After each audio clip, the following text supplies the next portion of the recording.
शुभ्रा ए ए वेडी रडते काय तू? ए रडू नको रडू नको. पुरे आता पुरे शांत हो बरं.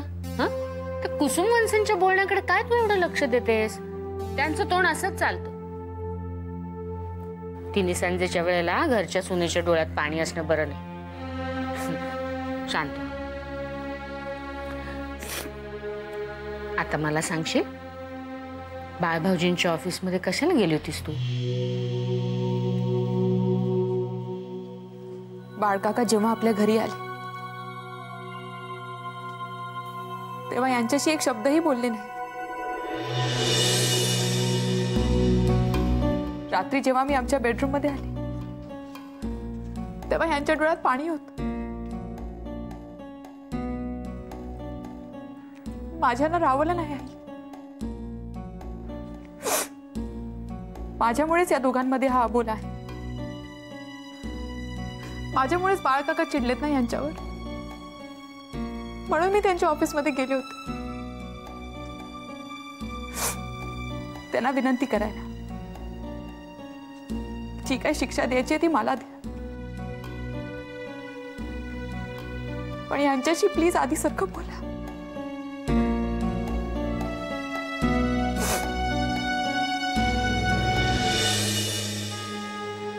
शुभ्रा कुठल्या जन्माचं नातं आहे ग तुझं आमच्याशी? किती करशील या घरासाठी? माई म्हणते आपल्या माणसांसाठी आपण जे करतो त्याचा हिशोब ठेवायचा नसतो.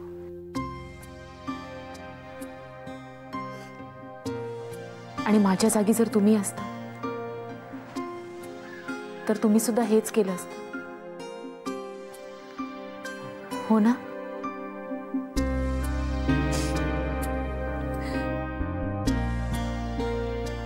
तुझ्यासारखी मुलगी सून म्हणून मला मिळाली. खरंच खूप नशीबवान आहे मी.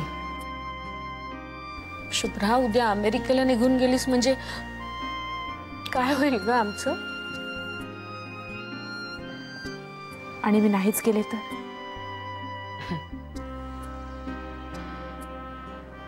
ज्या गोष्टी होणारच नाहीयेत त्याची कशाला आशा बाळगायची? ते असो. चल तू डोळे पुस, तोंडावर पाणी मारून घे.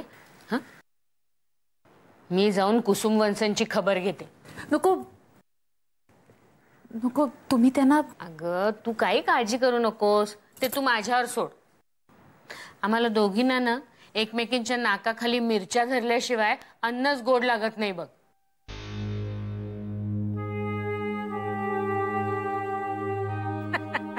अगं खरं तेच सांगते. आता हसलीस की किती गोड दिसतेस. आलेच.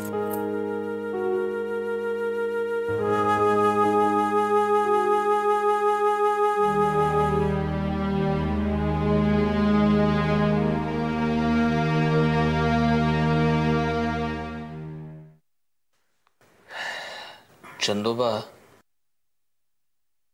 एक प्रपोजल आहे तुमच्यासाठी. म्हणजे आत्ताच अगदी हो म्हणण्याची काही गरज नाही, नीट विचार करून नंतर सांगा. बोला ना साहेब. काय आहे, 5 वर्षांपूर्वी आपण कन्स्ट्रक्शन लाईन मध्ये हात घातला. देवाच्या दयेने बरं चाललंय आपलं दुकान. आज वसई, विरार, डहाणूच्या पट्ट्यामध्ये बरेच कन्स्ट्रक्शनची कामं चालू आहेत आपले.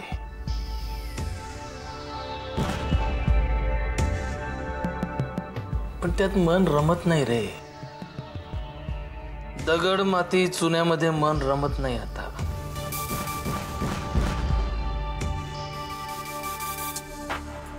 कोणीतरी म्हटलं या लाईन मध्ये पैसा टाका, टाकला. आता कंटाळा आला सगळं त्याचा. मजबुरीमध्ये सगळं सांभाळावं लागतंय रे. माझं तर म्हणणं वेगळंच आहे. मी म्हणतो तुमचं तुम्ही सगळं सांभाळा, मला माझा काळा फळा द्या, डस्टर द्या, खडू द्या, समोर मुलं आणून बसवा, त्याच्यातच रमतो मी. म्हणूनच निदान या कन्स्ट्रक्शन लाईनची जबाबदारी तू सांभाळावीस असं मला वाटतं. म्हणजे मी नेमकं काय करायला हवं असं तुम्हाला वाटतं? माझ्यासाठी काम कर. पण साहेब, नाही, नोकरी नको करू. मला माहिती आहे तुला स्वतःचा बिझनेस करायचा आहे. म्हणूनच तुला विचारण्याआधी मी स्वतः 10 विचार केला. कमिशन बेसिसवर राहा. जागा शोधायची, डील करून द्यायच्या, सगळ्या क्लिअरन्स मिळवायच्या, ही सगळी तुझी कामं. तसाही तू विरार वसईच्या पट्ट्यातला ना, तिथली सगळी माहिती असेल तुला. नाही, आत्ताच अगदी हो म्हण असं नाही म्हणत आहे मी, पण नाही ठीक आहे. म्हणजे वेळ जाईल तुला थोडा, तुझ्या धंद्यामध्ये दुर्लक्ष होईल थोडं, पण एक मित्र म्हणून कर माझ्यासाठी. आणि तुला योग्य मोबदल्यापेक्षा जास्त मोबदला मिळेल याची काळजी घेईन ना मी. तुम्हाला असं का वाटलं की हे प्रपोजल ऍक्सेप्ट करण्यापूर्वी मला विचार करावा लागेल? केलं साहेब, आजपासूनच काम सुरू केलं. वा. साला आज देवाकडे मरण मागितलं असतं ना तरी त्यानं काय घाई आहे, अजून 100 वर्ष जग की असं म्हटलं असतं. जाम भारी दिवस आहे आजचा. काय साहेब, आणखी काही खुशखबर आहे का? हो, अभिमान येतोय परत. काय सांगता? हो, म्हणजे कायमचा परत? कायमचा. कायमचा. मला म्हणाला बाबा गोऱ्या लोकांच्या देशात मन लागत नाही, येतो परत. म्हणजे त्याचा कोर्स पूर्ण झाला का? कसला कोर्स बिरसन काय, दिव्याखाली अंधार आहे झाला नुसता. मी स्वतः शिक्षक आहे, पण हा नालायक चांगला अभ्यास करून एक परीक्षा पास झाला असेल तर शपथ.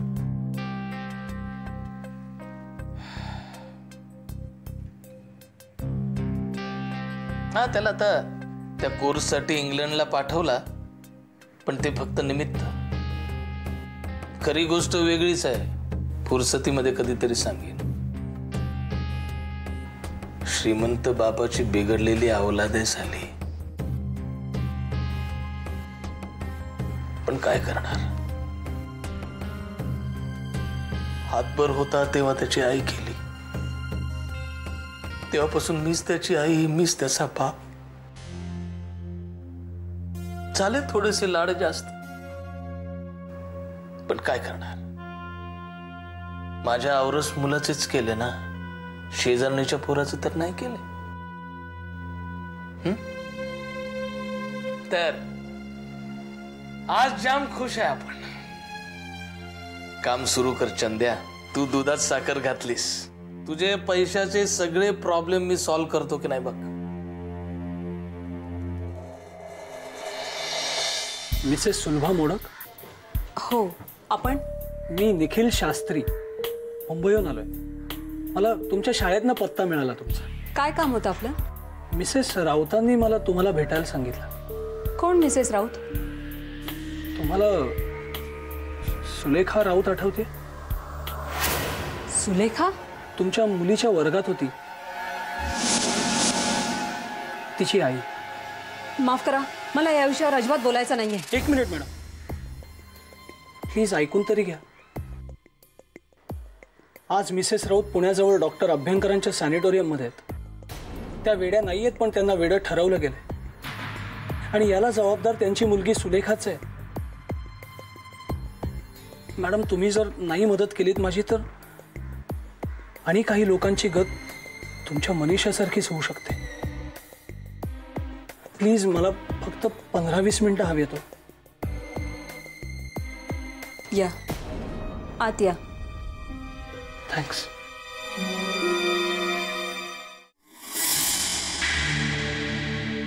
सुलेखा राऊत स्टुडंट होती माझी. वर्गात शेवटच्या बाकावर एकटीच बसणारी मुलगी. मी त्या वर्गाची क्लास टीचर झाले तेव्हा तिला मुद्दामून पहिल्या बाकावर माझ्या मुलीच्या शेजारी बसवलं. गंमत म्हणजे सुलेखाचा आणि माझ्या मुलीचा वाढदिवस एकाच दिवशी होता. त्यामुळे असेल कदाचित, पण इतर कुणाशी मैत्री न होणाऱ्या सुलेखाची माझ्या मुलीबरोबर मैत्री झाली.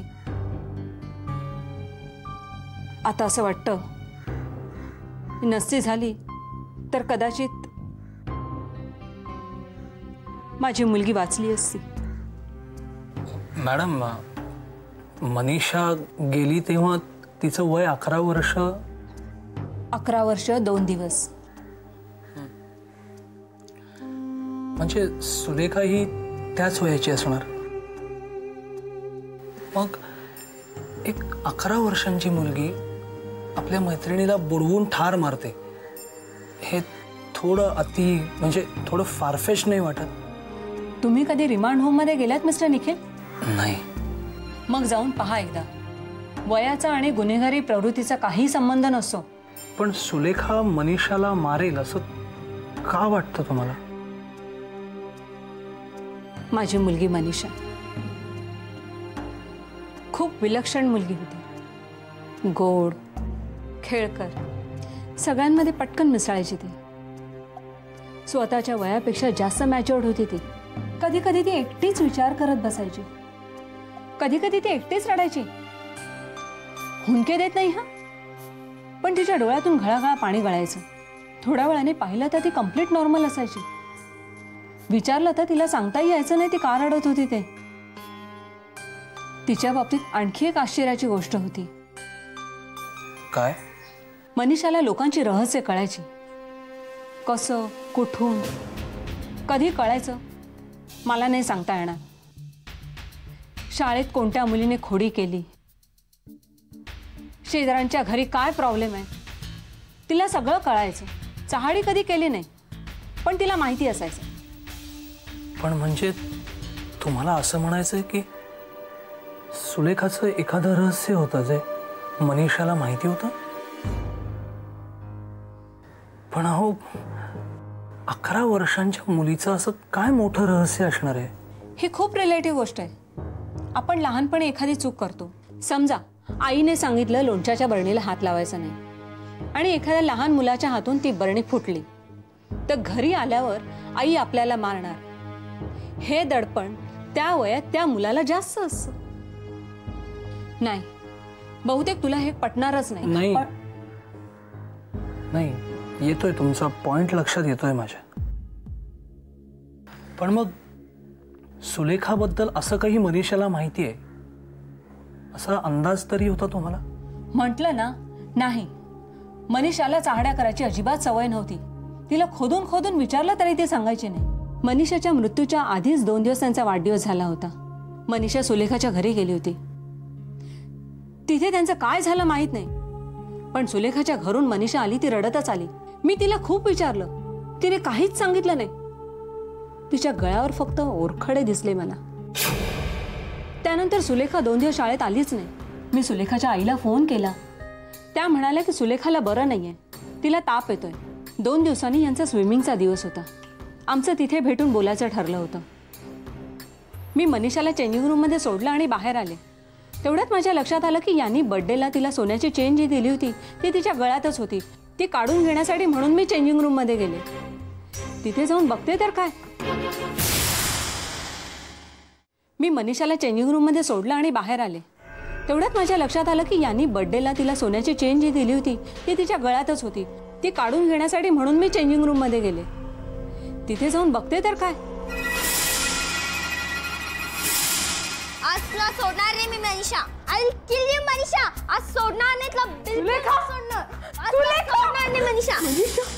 सुलेखा, तू काय बोलते? तुला तरी कळतंय का? You man. मनीषा काय चाललंय हे सगळं? काही नाही मम्मा, तू चल इथून, नंतर सांगेन तुला. मनीषा एक शब्दही बोललीस तर मी तुला. सुलेखा गप्प बस. मनीषा काय झालं? ही नेहमीच असं करते. आता तरी लोकांना त्रास देणं बंद कर ग. आणखीन किती वर्ष? तुम्ही माझ्या वाटेला जाताय. मी कोणालाही काही करत नाही. सुलेखा, एकदम गप्प बस. स्विमिंगचा क्लास झाल्यानंतर मी तुझ्या आईला भेटणार आहे. परवा सुद्धा तू मनीषाला असाच त्रास दिलास, असंच ओरखाडलास. काय चालवलेस काय तू? तुम्ही मला सांगू नका. तुमच्या मुलीला आधी सांभाळा. तू मला उलट उत्तर देतेस? आई प्लीज चल ना. मला नाही बोलायचं हिच्याशी. मला भीती वाटते हिची. चल बाळा.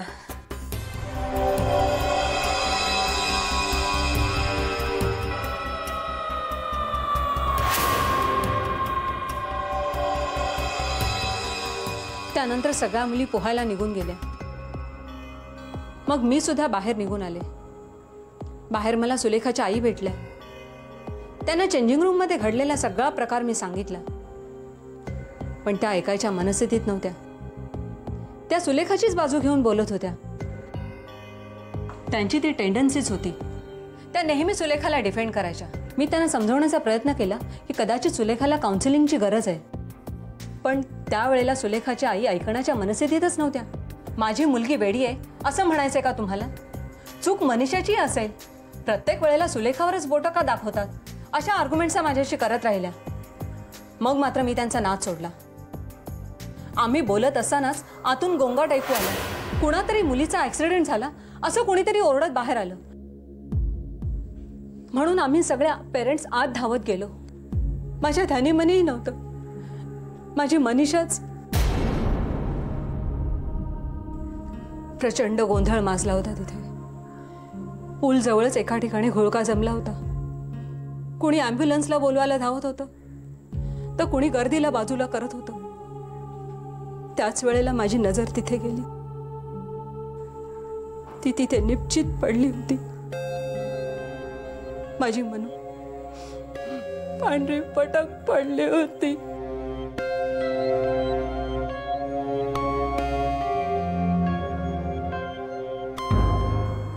नंतर कळलं की टाइम आउट नंतर सगळ्या मुली बाहेर आल्या होत्या. फक्त मनीषा आणि सुलेखाच तिथे होते. इन्स्ट्रक्टर सुद्धा तिथे नव्हते. त्याच वेळी मला वाटतं सुलेखाने मनीषाला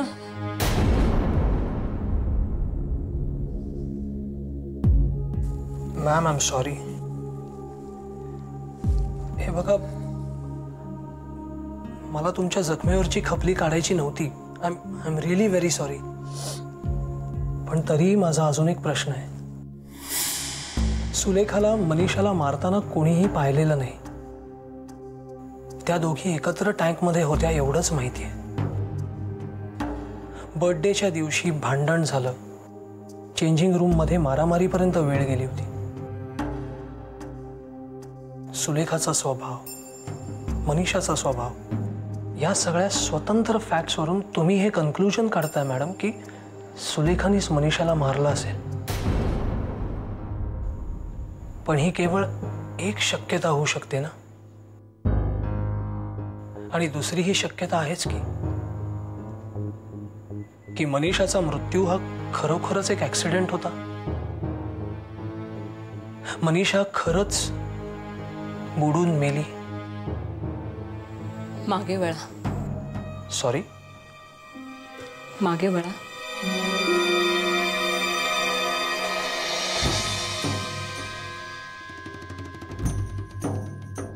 आमच्या मनूला मिळालेली ही बक्षीस आहे सारी.